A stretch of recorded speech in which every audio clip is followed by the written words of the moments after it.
예, 바울의 3차 전도행 시기에 디아스포라 유대인들 이 문제가 심각합니다. 바울의 편지 속에도 심각한 게 드러납니다. 지금 누구들끼리 싸우느냐? 교회 성도들끼리 싸우고 있는 겁니다. 바울이 간 데마다. 누가 시비를 거냐? 교회 밖에 사람들 아니고 교회 안에 사람들이 시비를 걸고 있습니다. 그래서 바울이 이런 사람들 때문에 사실은 심각한 말을 많이 하는 겁니다. 자, 우리 갈라디아서 한번 가보시겠습니까? 잠깐 보고 가볼까요? 바울이 이때 자기를 대적하는 사람들에 대한 어떤 감정, 어느 정도 시각이 있냐 그러면 5장 있죠? 예. 자,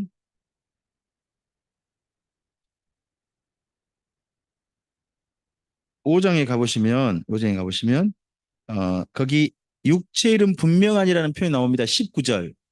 보이십니까? 19절, 5장 19절. 예.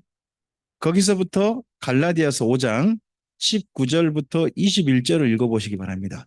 이런 경고가 나오는 게요. 갈라디아서, 고린도전서 이런 데가 주로 나옵니다. 자, 읽어줘 보세요.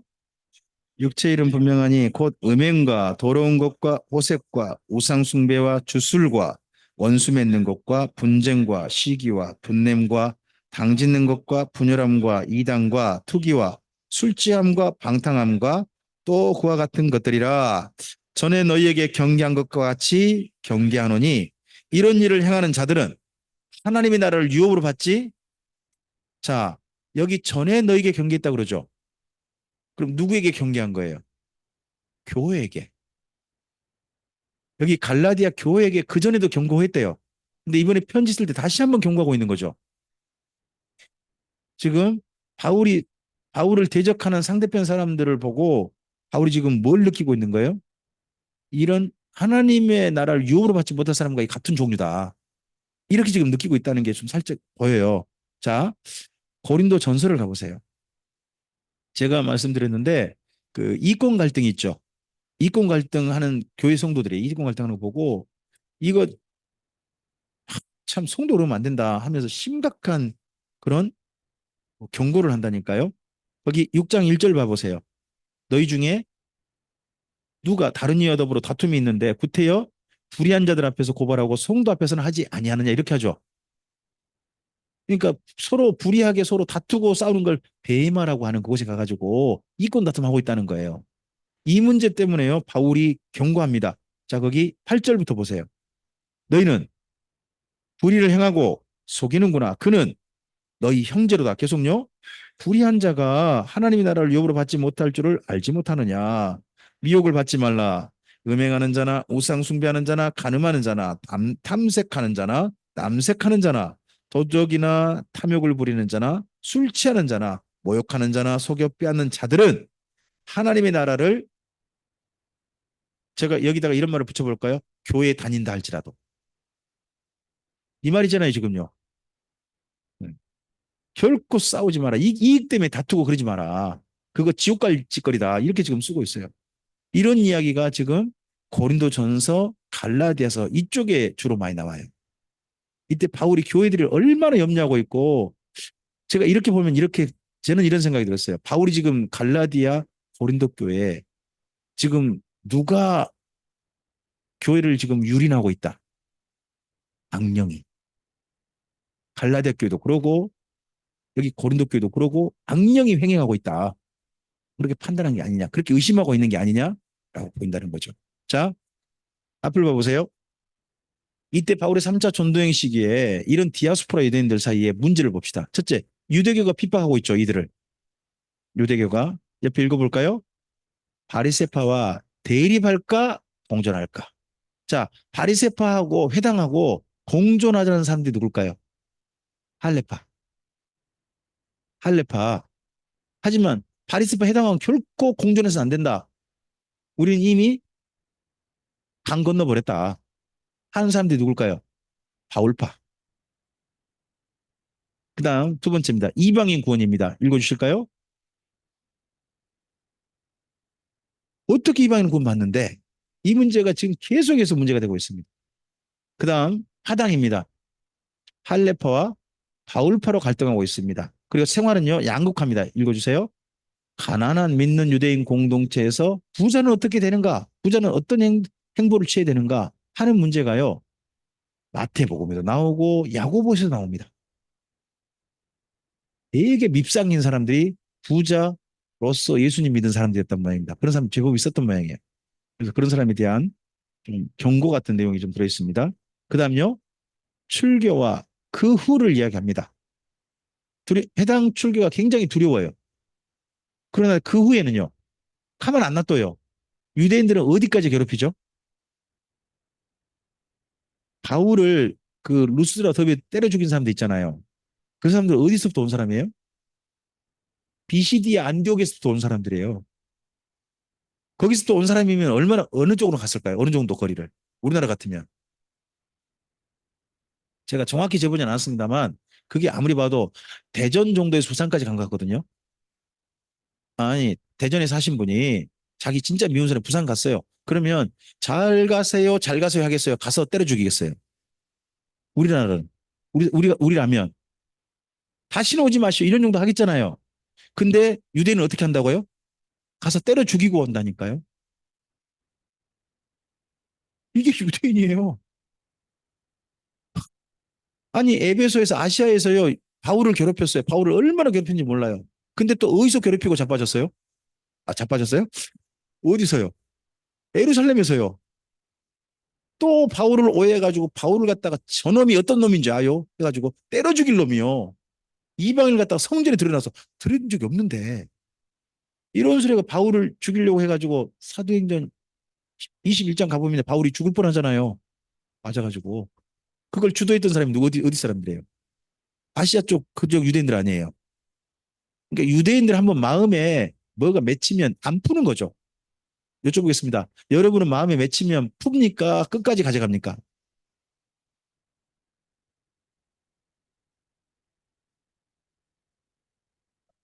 안 풀어지면 생각하시기 바랍니다. 나도 유대인 닮았다. 참, 그런 사람들입니다. 네. 자, 이런 현상을 이 문제를 가지고 이야기하는 성경이 두 권 있다는 겁니다. 한 권은 야고보서, 또 한 권이 마태복음입니다. 단 야고보서는 야고보라고 하는 분의 개인 지도입니다. 근데 마태복음은요, 이 문제를 예수님의 권위를 가지고 지도하고 있는 겁니다. 자, 볼까요? 방금 좀 전에 했죠. 유대교 핍박에 대해서 어디에서 쓰고 있어요? 야고보서 1장의 시련 부분, 거기 부분입니다. 그리고 마태복음에서는요. 12장, 16장, 23장 출교 문제 계속 나옵니다. 핍박 문제. 이방인 구원 문제가요. 야고보서 2장이 나옵니다. 이방인 구원 문제. 그리고 마태복음은요. 1장, 7장, 28장. 28장에 예수님께서 그 유대인들을 향해서 뭐라고 하십니까? 너희는 가서 유대인들에게 뭐라고 하십니까? 너희는 가서 모든 족속으로 제자를 삼으라 그러잖아요. 유대인만 말고 모든 족속을 제자 삼아라. 예수님 이런 말씀하셨다. 왜 당신들 이렇게 편협하게 유대인만 자꾸 생각하냐 하는 것이 마태복음의 시각이잖아요. 그다음 파당이요. 파당에 대한 문제가 야고보서의 중심이에요. 3장 4장이에요. 그만 좀 싸우라 제발. 이런 이야기였어요. 마태복음에서요. 제발 좀 그만 싸웁시다. 하는 내용들이 제법 많아요. 그다음에 생활 양극화요. 야고보서 1장, 2장, 5장에 굉장히 세 군데나 다루었어요. 그리고 마태복음은요. 마태복음 6장, 25장에 담겨 있습니다. 특히 25장에 보면 양과 염소 있죠. 양과 염소 비유 있잖아요. 예수님께 칭찬받는 사람들이 양이잖아요. 어떤 일하는 사람들이에요? 나보다 더 형편이 어려운 사람을 외면하지 않고 돌보는 이들이죠. 헐벗을 때 옷을 주고 먹을 거 없을 때 먹을 거 갖다 주고 옥에 갇을 찾아봐 주고 그런 사람이잖아요. 예, 생활 양극화가 되는 그런 사람들을 외면하지 않는 거예요. 그다음에 출교와 그 후의 삶이요. 야고보서 5장에 보면 보여요. 그리고 마태복음요. 19장에 보면 보입니다. 이런 내용들을 저는 찾아보면서 공통 주제라고 저는 생각을 가진 겁니다. 이 주제가. 그리고 이 같은 주제를 가지고 썼다면 같은 시기, 어떤 같은 문제, 이거 한참 발생했을 때 이런 성경을 쓴 게 아니겠냐고 본 겁니다. 단 요즘 학자들께서는 마태복음을 마가복음 다음에 썼다고 대부분 그렇게 봅니다. 문체로 보면 사실 그래 보입니다. 근데 저는 좀 다른 생각을 가졌습니다. 어떤 생각이냐 그러면 마태복음이나 마가복음이나 한 가지 근원한다고 봅니다. 그건 베드로의 증언입니다. 문서가 아니라 베드로의 증언이라고 놓고 보면 저는 해결될 부분이라고 봅니다. 베드로의 증언을 다시 마태식으로 각색한 게 뭐겠어요? 더하고 좀 따듬어서 글을 쓰고 있는 게 어디겠어요? 그게 마태복음이고요. 베드로가 전한 말 그대로를 되도록 쓰고 쓴 성경이 뭐겠어요? 그게 마가복음이겠죠. 그래서 시기가 문제가 전 별로 되지 않다고 봅니다. 도리어 언제 썼느냐, 왜 썼느냐 하는 쪽에 좀 더 좀 관심을 갖고 봤으면 좋겠다는 거죠. 자, 제가 이제 야고보서하고 마태복음을 같은 시기 저자로 보던 이유는 1차 독자가 디아스포라 유대인이라는 데 첫째 초점 맞췄습니다. 둘 쪽 다 마태복음은 이방인에게 쓴 복음서가 아닙니다. 유대인에게 쓴 복음서입니다. 그리고 권위가요. 야고보고 여기 D 마태복음은요. 예수님께 권위를 두었습니다. 구원의 서정은요. 구원의 서정 가운데 야고보서는 어디까지를 두고 말합니까? 성화와 심판. 이미 구원받은 사람으로서 어떻게 구원받느냐 이 문제 안 따집니다. 야고보서는 이미 구원받은 사람은 어떻게 살고 있느냐 하는 걸 따지고 있죠. 그리고 어디에 설 것이다 이제 우리가 심판대에 설 것이다 하는 얘기를 하고 있습니다. 그리고 마태복음은요. 예수님을 믿는 믿음과 성화와 심판까지를 다루고 있습니다. 그러면 여러분 좀 더 하나의 생각을 좀 정리해 볼까요? 아, 바울 서신은 주로 구원의 서정 중에 어디를 다룰까요? 구원의 서정이란 중생, 성화, 견인, 영화. 대부분 이 네 단계에 좀 나머지 더하거나 하는 겁니다. 네 개는 반드시 들어가요. 처음 구원의 시작을 뭐라고 한다고요? 중생. 구원의 삶을 살고 있는 오늘 뭐라고 해요? 성화. 그 삶을 한결같이 살아가는 걸 뭐라고 해요? 견인. 견인. 그리고 마지막 하나님의 구원의 완성에 이른 걸 뭐라고 그래요? 영화. 여기까지를 구원의 서정이라 그래요. 서정 그러니까 말이 좀 어려울 수 있죠. 쉽게 합시다. 구원의 과정.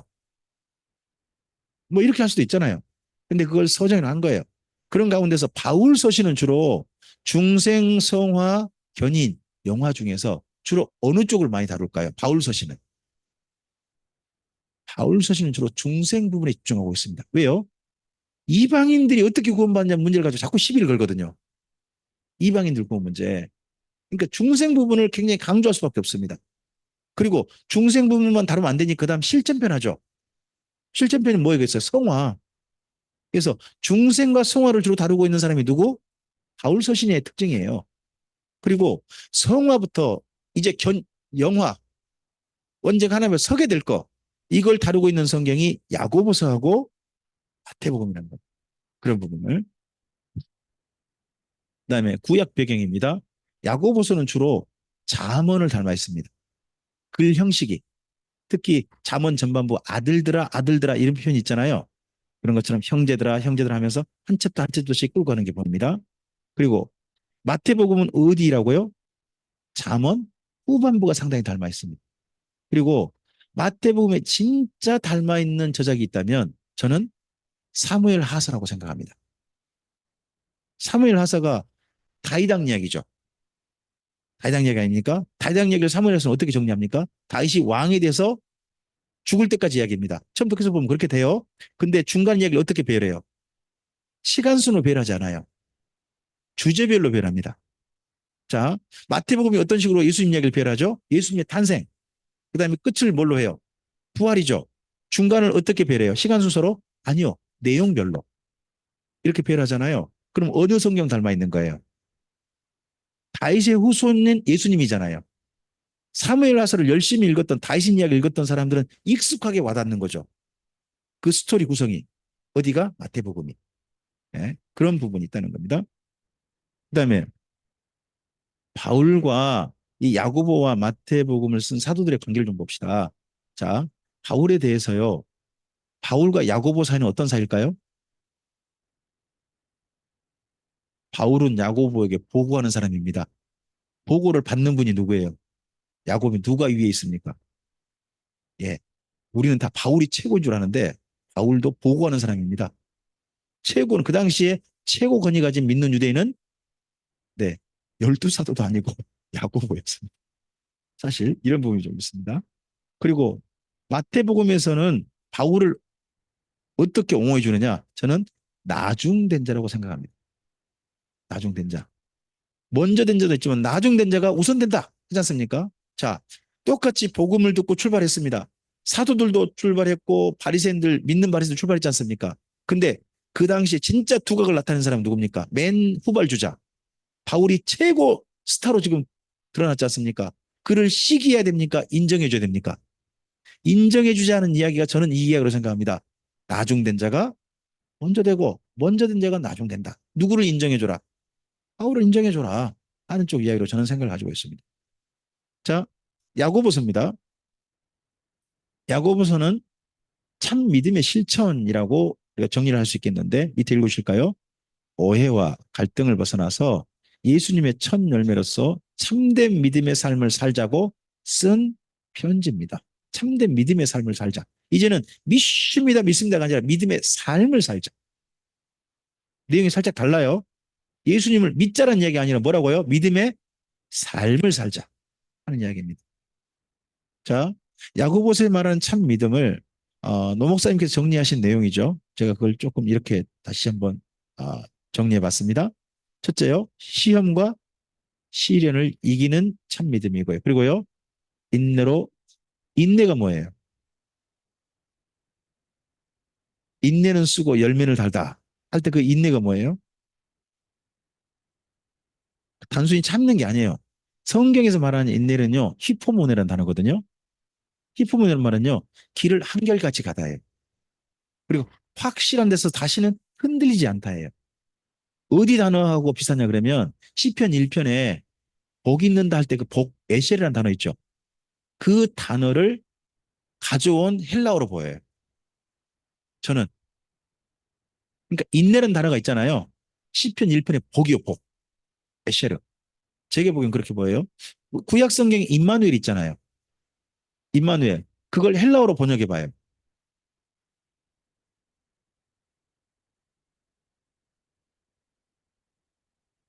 저는 그 단어가 파라클레토스라고 생각해요. 곁에서 함께 있는 자. 성령님 그렇게 표현하죠. 보혜사로. 그게 원래 임마누엘 그 단어를 히브리어를 헬라어로 번역할 때 가져온 단어가 파라클토스라 생각해요. 성경은 이제 먼저는 히브리어를 썼잖아요. 그걸 다시 헬라 사람들, 헬라 문화 사람들한테 잘 전달해 주기 위해서 단어를 가져올 수밖에 없어요. 전에 노 목사님께서 그런 이야기 할 때 참 웃었던 것 같은데, 그노 목사님 그때 한참 폐결에 걸리셔가지고 힘드셨을 때래요. 근데 구봉서 장로님 있잖아요. 그분이 그 방송에 나오셔가지고 믿음이란 게 뭐냐. 어떤 나라에서는 번역을 했는데 믿음은 자빠지는 거라고 번역했대요. 믿고 팍 자빠져 버리는 거다. 우리 사실 요즘 그런 거 있죠. 그 비슷한 거 있어요. 뒤에 사람들이 받쳐주면서 뭐라고 해요? 뒤에 넘어져라. 그럼 뒤에서 뭐 한다? 받쳐준다 그러잖아요.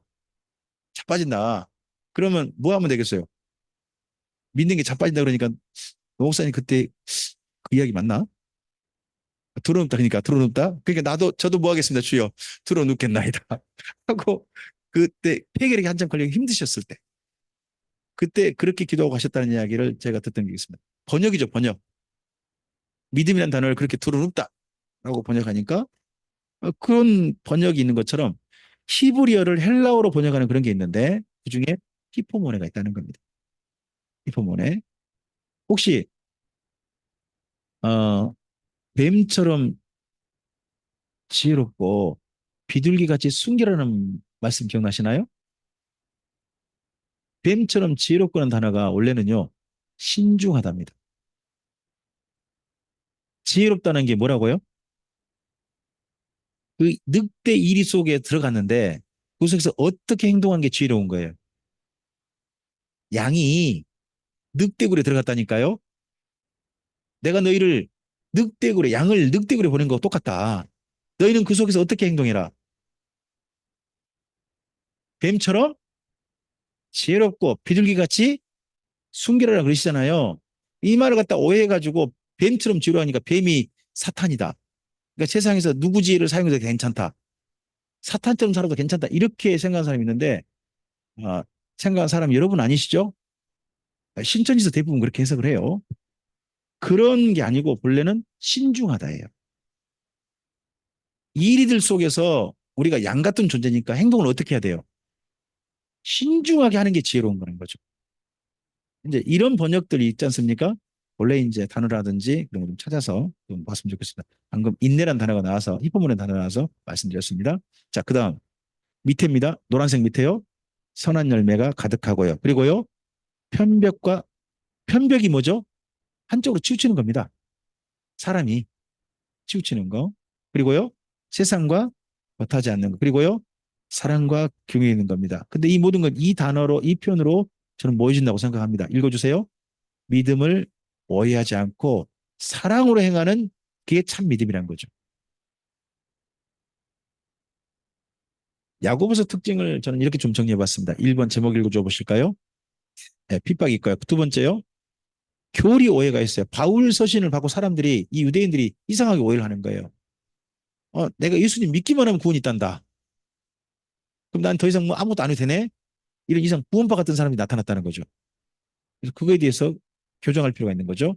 세 번째요. 디아스포라 갈등. 믿는 유대인들끼리 갈등은 특히 누구와 누구 사이에 바울파와 할레파. 그리고 네 번째요. 발신자가 야고보입니다. 자, 이걸 장별로 좀 정리해 보면요. 1장은 문안과 신을 이기고 이기는 믿음을 말하고요. 1장부터 2장은요. 사랑으로 실천하는 믿음을 말하고요. 그 다음에 3장, 4장이요. 누구 보고 다투지 말라는 거예요. 바울파하고 할레파하고 제발 그만 다투라. 그만 싸우라고 쓰고 있는 거예요. 내용 읽어보면. 그 다음에 4장, 5장은요. 부환자 처신과 당면 문제 해결의 믿음을 이야기합니다. 특별히 이런 이야기 하는 거 혹시 기억나십니까? 너희 중에 병든 자가 있느냐? 그러면 그들은 누구를 청하라? 장로를 청하고 그리고 뭐를 바르고 기름을 바르고 병든 자를 위해서 뭐 하라? 기도하라. 그럼 하나님께서 너희 기도를 들어주실 것이다. 누구를 생각해봐라? 엘리야를 생각해봐라. 하는 그런 내용이 있죠. 그 내용에서 병든 자가 여러분 교회에 있으면 여러분 혹시 어떤 성도님의 형편이 어렵고 병원 갈 돈이 없어요. 근데 여러분 성도 중 한 분이 심각한 좀 병에 걸렸어요. 그럼 교회가 형편이 된다면 어떻게 해주시겠습니까?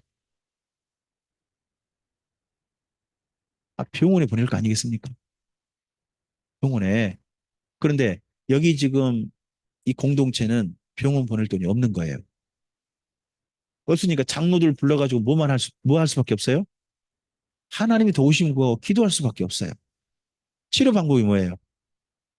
기름이 뭐예요? 올리브 기름이에요. 성령님 안 발라요. 성령님 발라주는 분이 아니에요. 오해하지 마세요. 그러니까 올리브 기름이에요. 왜 올리브 기름 발라요? 상처 도포용이에요.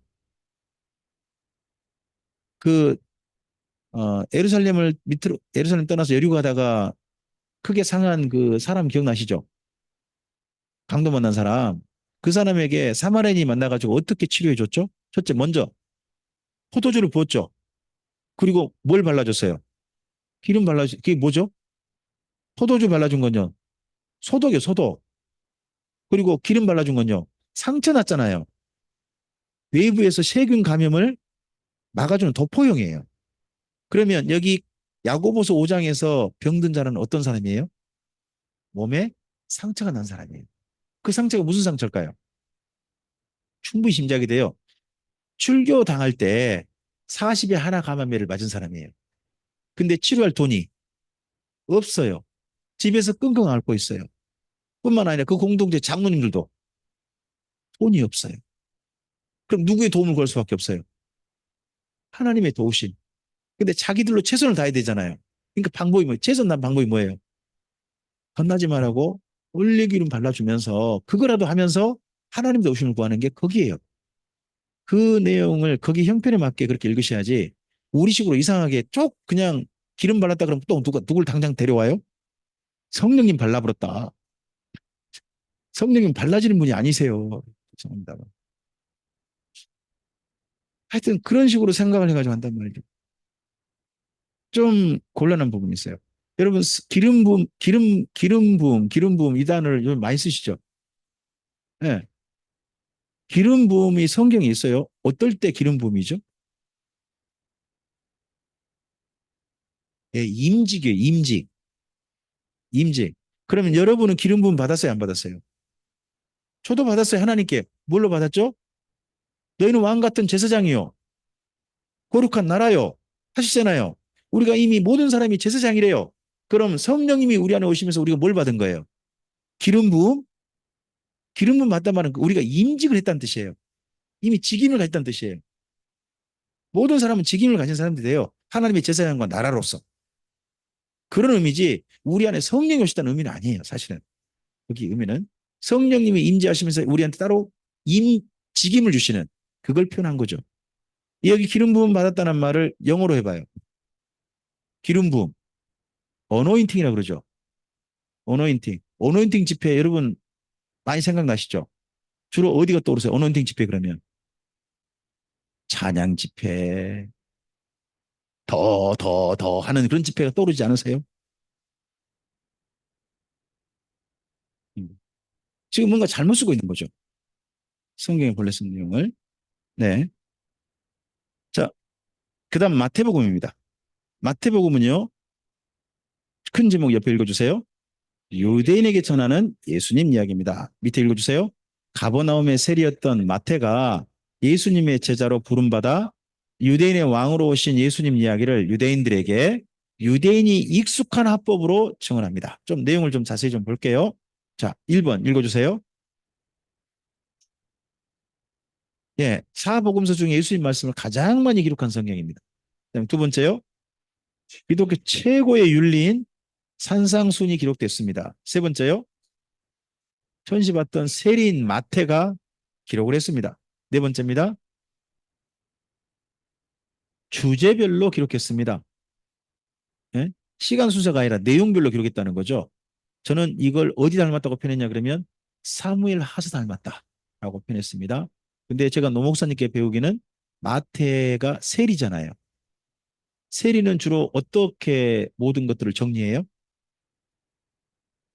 수입부, 지출부. 또 수입부 중에 뭘로 또 나눠요? 일반 재정, 특별 재정 이렇게 또 나누죠. 또 지출도요. 각각 항목별로 나누잖아요.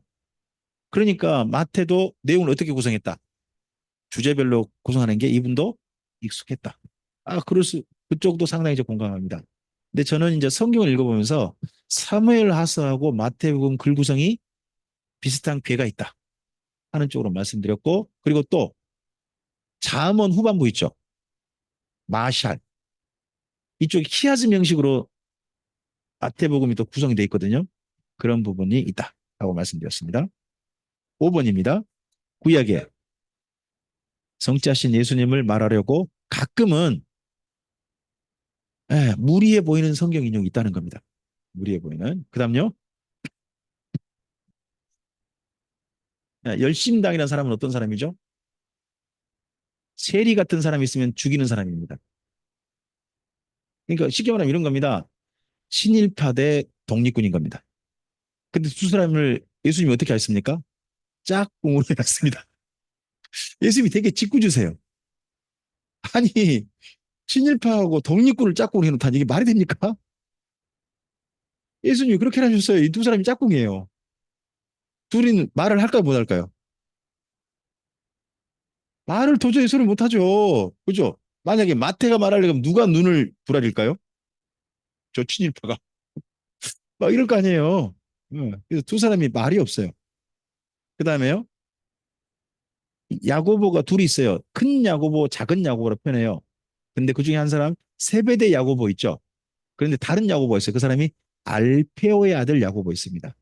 근데 알페오의 아들이 또 누구냐? 마태입니다. 알페오의 아들이 마태고 알페오의 아들이 야고보예요. 그러면 야고보하고 마태는 누구 사이일 가능성이 높습니까? 형제. 근데 같은 짝꿍은 아닙니다. 예수님께서 보면 주로 형제들끼리 짝꿍 먼저 해줬죠. 베드로, 안드레, 그죠?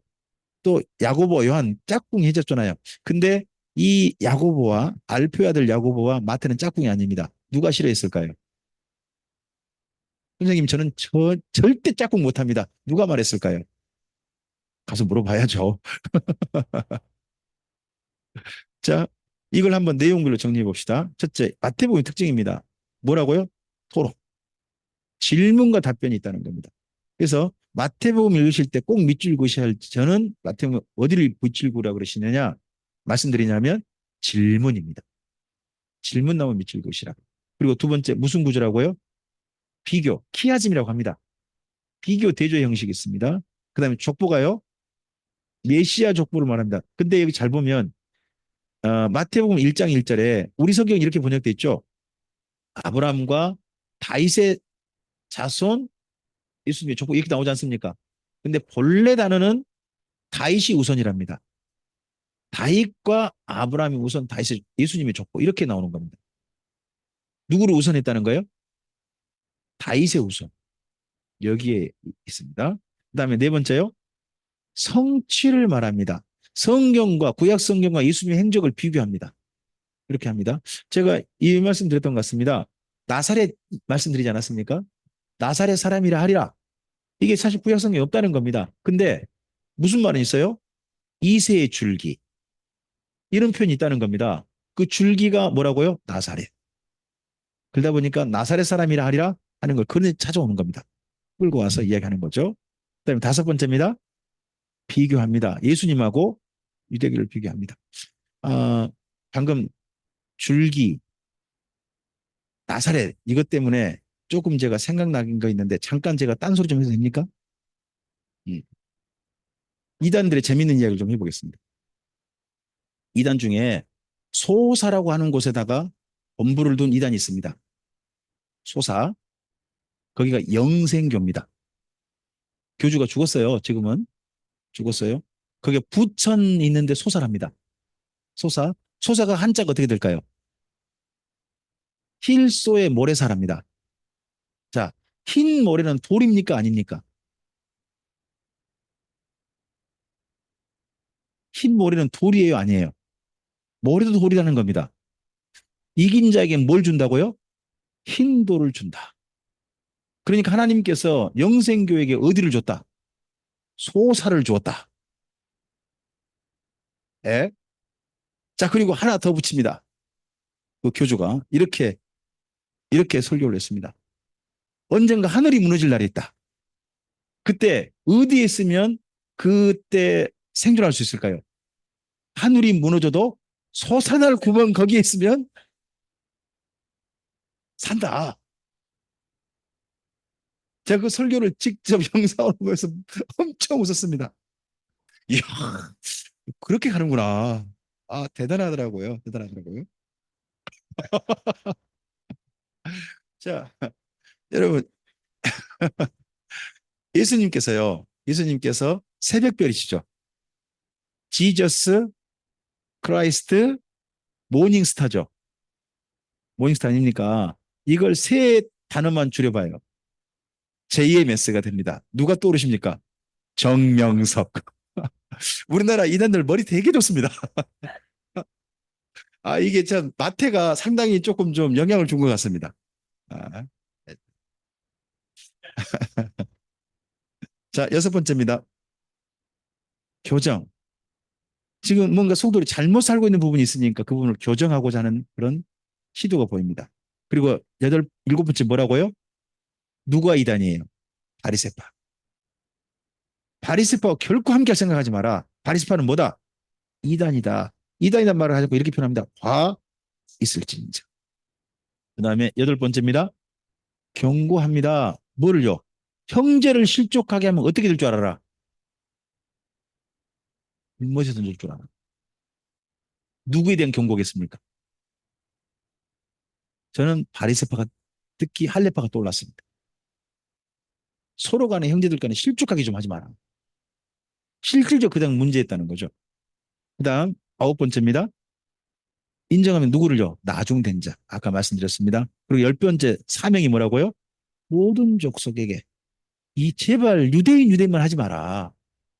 모든 족속에 예수님이 우리를 보내셨다 하는 생각 교정하는 그런 부분이 있습니다. 자, 질문을 좀 볼까요? 질문 몇 가지만 찾아봤는데요. 1번 읽어주세요. 두 번째요.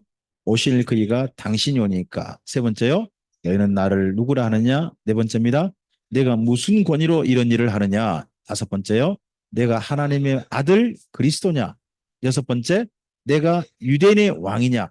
내가 하나님의 아들 그리스도냐는 대제사장이 물었던 질문이고요. 내가 유대인의 왕이냐는 빌라도가 물었던 질문입니다. 그런 질문이에요. 자, 이러한 예수님의 이야기를 마태복음은 잘 보면 공생애를 시작하시고요. 공생애를 마무리하는 사역을 합니다. 중간에요. 3대 사역을 두 번 반복한 게 나옵니다. 예수님의 3대 사역이 뭐죠? 마태복음이 말하는 3대 사역. 가르치고, 전파하시고, 고치시거나 돌보시고. 이게 3대 사역이 두 번 돼 있습니다. 그래서 5장부터 12장이 자, 가르치셨다가 뭐죠? 산상수 몇 장부터 몇 장? 5, 6, 7.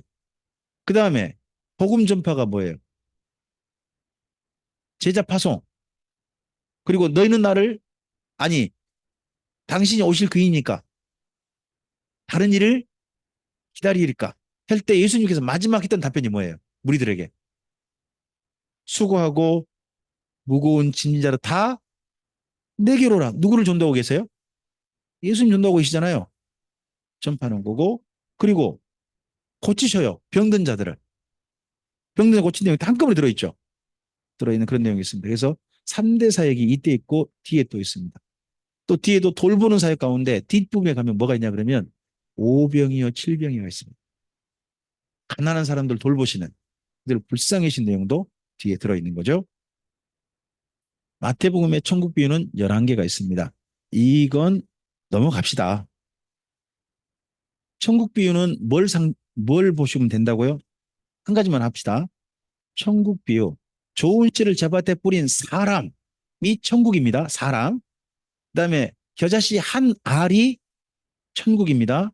가루 속에 가루 서말 속에 넣은 누룩 한 덩어리가 뭐예요? 한 덩어리가 천국이에요. 밭에 감춰진 보화가 천국입니다. 좋은 진주를 구하는 장사꾼이 천국입니다. 그리고 바다에 던져진 그물이 천국입니다. 여기 사람, 겨자씨 한 알, 누룩 한 덩어리, 보화, 장사꾼, 그물이 누구를 말합니까? 다 예수님입니다. 이 땅에 누가 오셨다는 겁니까? 하나님 나라가 와버리셨다는 겁니다. 그 나라가 누구예요? 예수님이에요. 예수님이 하나님 나라인 걸 발견한 사람은 어떻게 할까요? 예수님께 돌아가겠죠. 돌아간 사람은 어떤 혜택을 받을까요? 예수님이 고쳐주시죠.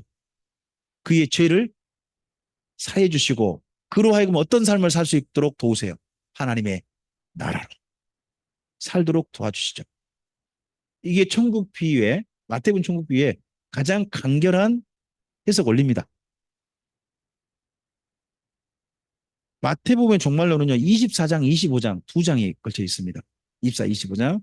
그리고 마가복음은 13장, 누가복음은 21장, 말씀드렸던 것처럼 요한복음은 요한계시록 22장까지 그런 내용이 있습니다.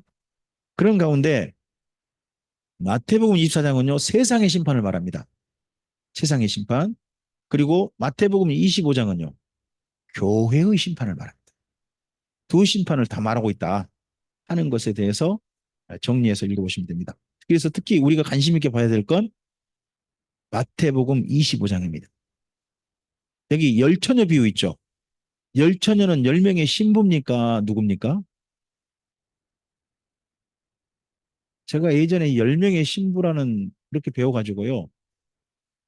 반드시 예수님 막 기름 등불 준비해가지고 우리 신부로 들어가자.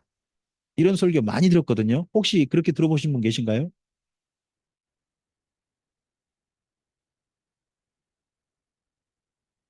제가 이렇게 말하면 그건 잘못됐다는 이야기입니다. 신부는 몇 명이에요? 항상 한 명입니다. 그럼 10명은 뭐예요? 신부, 친구들입니다. 신부는 유대인 관습상 어디에 있어요? 신방에 앉아 있습니다. 신방에 있고요. 신방에 있고, 그럼 이 10명은 어떤 일을 하는 겁니까? 신랑이 오면 신방으로 인도해 주는 겁니다. 그 역할을 하는 아가씨들이에요. 근데 보통 신랑은 낮에 올까요? 밤에 올까요? 아, 모르긴 하죠. 근데 5명을 보면 우리가 좀 짐작할 수 있죠. 보통 언제 올까요? 아니요, 저는 낮에 온다고 생각합니다. 기름 준비 안 한 처녀들이 상식적으로 좀 봅니다. 근데 신랑이 하필 언제 와봤다는 거예요? 밤에 와버린 거예요. 그 때와 시기는 우리가 알지? 못해요. 그러니까 교회가 때와 시기 생각할 필요가 없어요. 언제 오실지 모르는 거예요. 그럼 깨어 있으라 그러죠. 깨어 있으라. 기름 준비한 게 깨어 있다는 거 아닙니까? 그리고 무슨 비로 이어집니까? 달란트 비로 이지 않습니까? 그럼 기름이 뭐예요? 달란트를 남기는 거예요. 기름 준비한 다른 게 아니라 달란트를 남기는 거예요. 달란트를 다섯 남기고 둘란트를 남겨야지 그대로 가지고 있어서는 안 된다 이야기하지 않습니까? 그리고 난 그 비가 무엇으로 이어져요? 양과 염소로 이어집니다. 달란트가 남긴다는 게 뭐예요? 그게 작은 자, 교회 형제들한테 선한 일 하는 겁니다. 그들을 누구 대하듯이, 예수님 대하듯이. 그렇게 하면 선한 일 하는 겁니다. 그런 사람이 주님 앞에 칭찬받고 상을 받을 겁니다. 이게 세 비유가 연계된 비유입니다. 누구를 향한? 교회를 향한. 교회를 향한 비유로 읽으시면 됩니다. 여기가 어디겠습니까? 겟세마네 동산이죠. 겟세마네 동산에는 어떤 나무들이 많을까요? 여기 올리브 나무죠. 이 나무가 몇 년 됐을까요? 몇 년 돼 보이세요? 이거 제가 찍었거든요. 제가 몇 년 됐다고 소리, 이야기를 듣고 찍었을까요? 2000년 됐다고 듣고 제가 찍었어요. 2000년 됐을까요? 안 됐을까요? 될 수도 있고, 안 될 수도 있대요. 왜냐, 그러면요. 올리브 나무는 조금 시간 지나면 1000년 간대요. 원래 1000년까지 갈 수 있대요. 근데 이 나무를 중간에 접붙인대요. 그럼 또 새로 시작하는 거예요. 그렇게 되니까 이게 오래될 수 있대요. 그럼 이 나무들이 2000년 갔을까요? 안 갔을까요? 예수님 때 그때 나무일까요? 아닐까요? 그걸 믿고 잡하셨어요. 기도하라는 얘기지, 거기서. 그냥 가이드 이야기 정도로 이야기하면 되지. 그렇습니다. 그리고 난 다음에 로마서를 봐야 됩니다. 자, 우리 잠깐 쉬었다가 로마서 마지막 볼게요. 지금 9시 10분이거든요. 9시 20분까지 쉬었다가 뭐 제가 나머지 10시까지 로마서 하고 오늘 저녁 마무리하겠습니다. 잠깐 쉬시겠습니다.